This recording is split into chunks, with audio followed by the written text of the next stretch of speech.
Target ng Social Welfare and Development Department na simulan na sa susunod na linggo ang pamamahagi ng tulong pinansyal sa mga nawalan ng tahanan dahil sa bagyong Tino.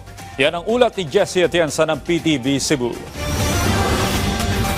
Target na masimulan na sa susunod na linggo ang rollout ng emergency cash transfer, ang financial assistance ng Department of Social Welfare and Development sa mga nasalanta ng bagyong Tino na nasiraan o nawalan ng tirahan. Ayon sa kalihim ng DSWD, tinatapos pa ang releasing ng ECT sa mga naging biktima ng lindol at agad na isusunod ang sa mga biktima ng bagyong Tino.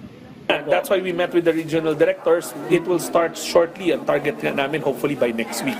Tinatapos lang namin yun sa earthquake. Pero ngayon magsisimula na rin tayo sa Typhoon Tino.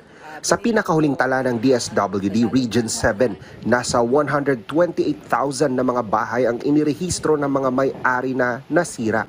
116,000 sa mga ito ang partially damaged. Samantala, mahigit 12,000 bahay naman ang totally damaged. So, binilang natin, and based on our computation, that would sum up to more than 770 million pesos.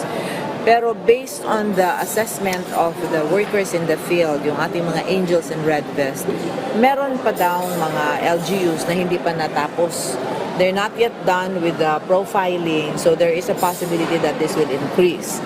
Well, at the end of the day, we said that we will subject them to validation and assessment if indeed they would fall under the criteria for totally and partially damaged house. Ayon sa DSWD, 5,000 pesos ang ipagkakaloob ng pamahalaan sa bawat partially damaged na bahay, habang 10,000 pesos naman para sa totally damaged. Mula sa PTV Cebu, Jessie Atienza para sa Pambansang TV sa Bagong Pilipinas.